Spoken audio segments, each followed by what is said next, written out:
All right. Hi, everyone. My name is Elizabeth. That's my government name.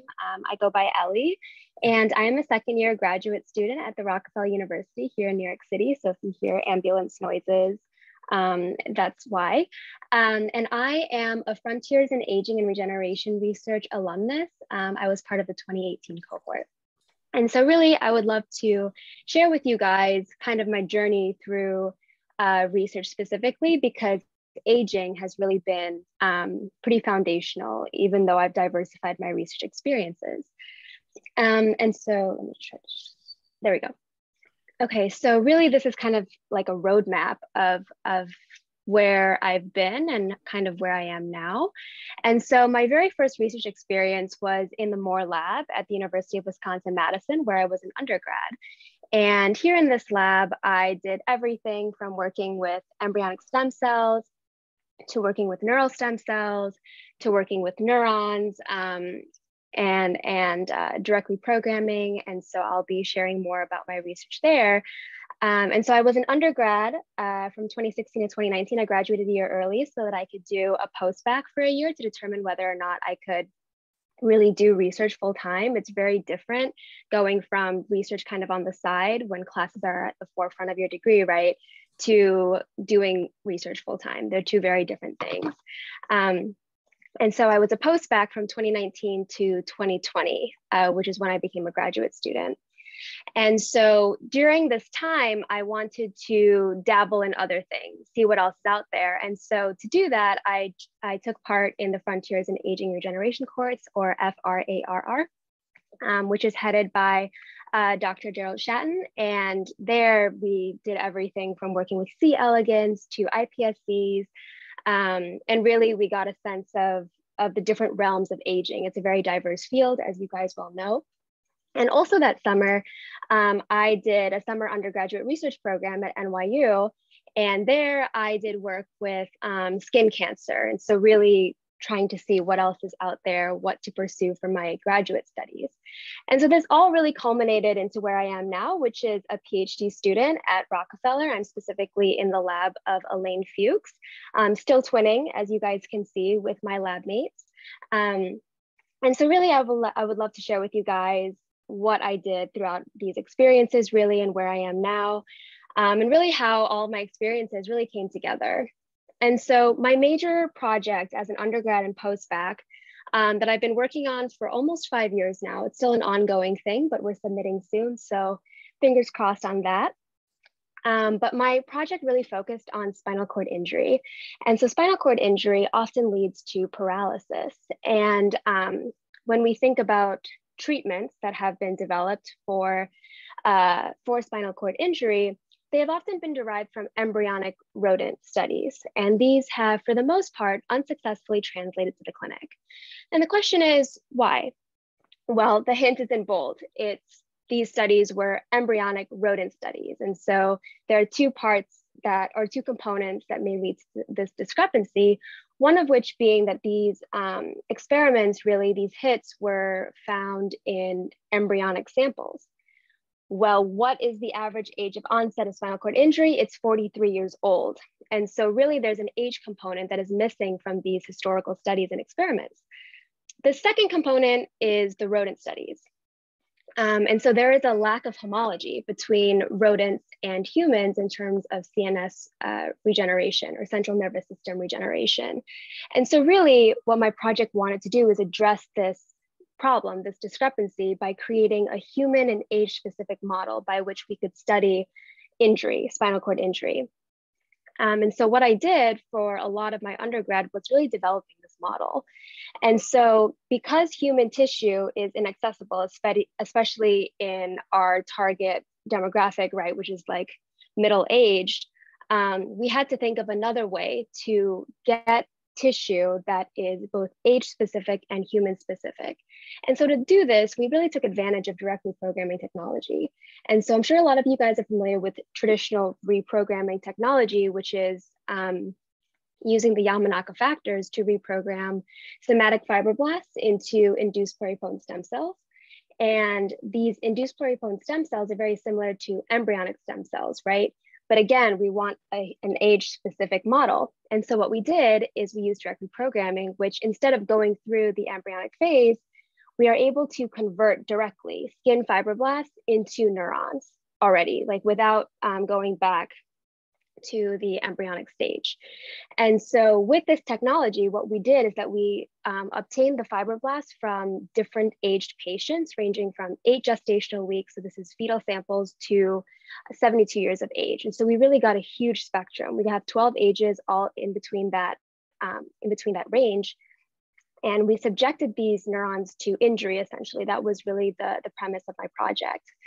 And so what we see is that this direct conversion bypasses the stem cell stage.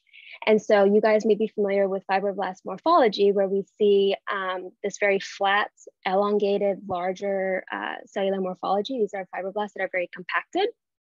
And over time, with our conversion protocol, what you can see, the conversion protocol takes a month.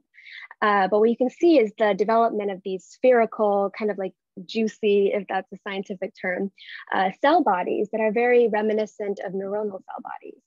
And then what we can also see is let me try to make this laser pointer. There we go. And what we can see is the rise of these very skinny neuronal projections that are very reminiscent of axons and dendrites. And so this protocol really allowed us to produce 70-year-old neurons, essentially, from the fibroblasts taken from a 70-year-old patient. And that is really the power of this model. And so if we want to use IF to really look at this conversion protocol, we can see that the fibroblasts, which are, I think, 3 times as large as neurons, have to shed their plasma membrane to become neurons, essentially, over the course of this month, in essence. And what you can see is that this fibroblast here is shedding its cellular membrane, its plasma membrane, to give way to these very skinny neuronal projections. And so this was basically something that I optimized for I would say 2 years or so. And then what we did in the end is that when we subjected our INs to injury, what we found is that the younger samples, the ones that were derived from fetal tissue, regenerated significantly longer axons and dendrites compared to their age counterparts, which would really support the notion that age or development plays a regulatory role in axon regeneration ability intrinsic to the tissue or the neurons themselves. And so this was really my project, and it's still ongoing, but we're submitting at the end of the year. So very exciting, but so this was really my first project where I really got a sense of age and aging biology. And so going on to that, I wanted to diversify my research experience, really find out what else is out there. Science is such a great big world, and I wanted to see what else I could be interested in.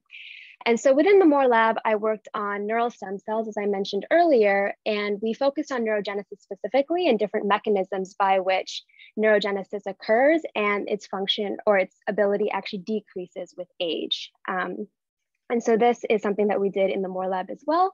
And then at NYU, like I mentioned, I actually shifted gears over to cancer and looked at regulatory mechanisms of squamous cell carcinoma, a very common type of skin cancer. We looked at how we could regulate the tumorigenic activity of this cancer specifically. And so I really got a sense of what it's like in the cancer field, which is very different from the neuroscience and stem cell biology fields. There we go.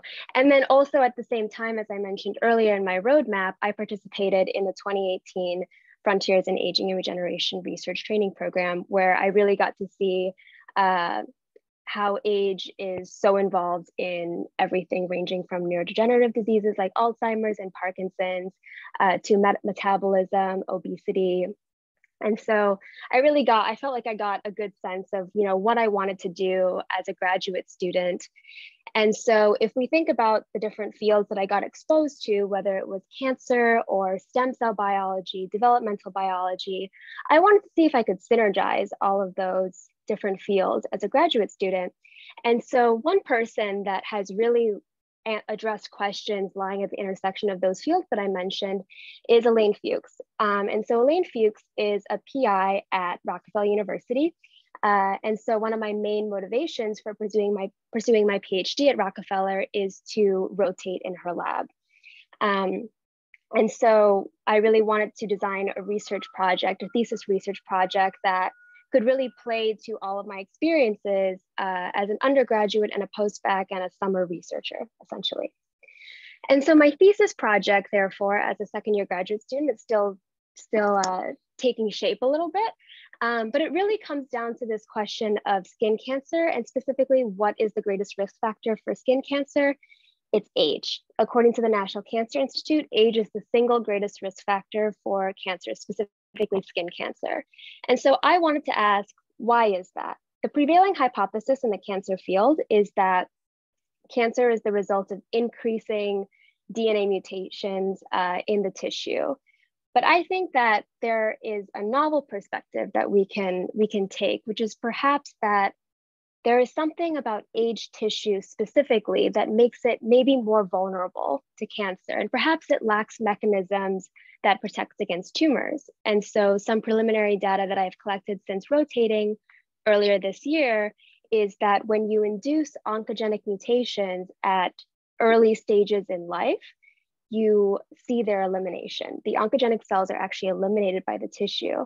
And so my thesis research proposal, therefore, posits perhaps that if you perform a time course where you induce certain oncogenic mutations, what you will see is that you will see difference in fates, essentially. Perhaps those oncogenic cells lead to tumors later in life, but you don't see them earlier in life, like when I induce them. And so this difference perhaps suggests that age is in fact at play in whether or not a tissue is able to manage a cancerous cell effectively.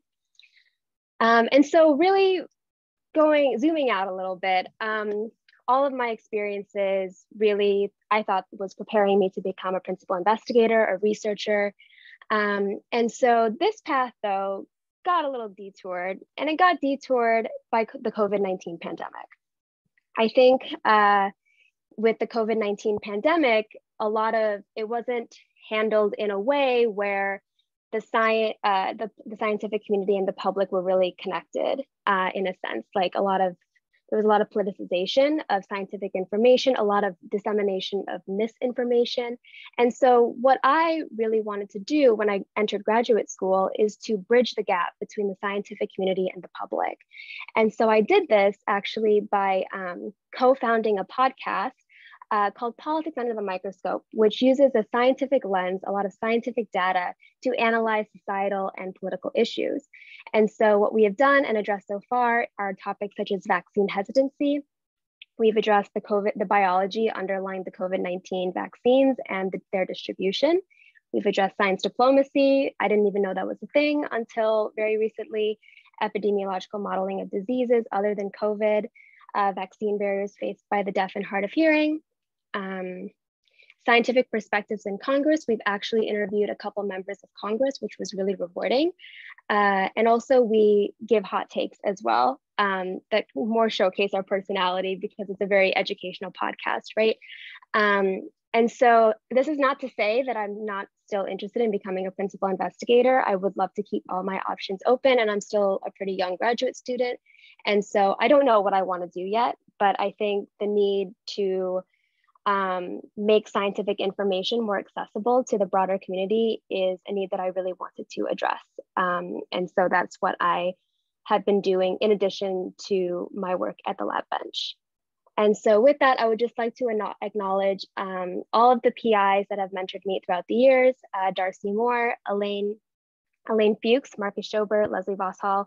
I would love to thank Angela for inviting me to speak with you guys, and Gerald Shatton, of course, for organizing the Frontiers in Aging and Regeneration Research course, the program itself, and then all of the funding sources, both for my research and the podcast.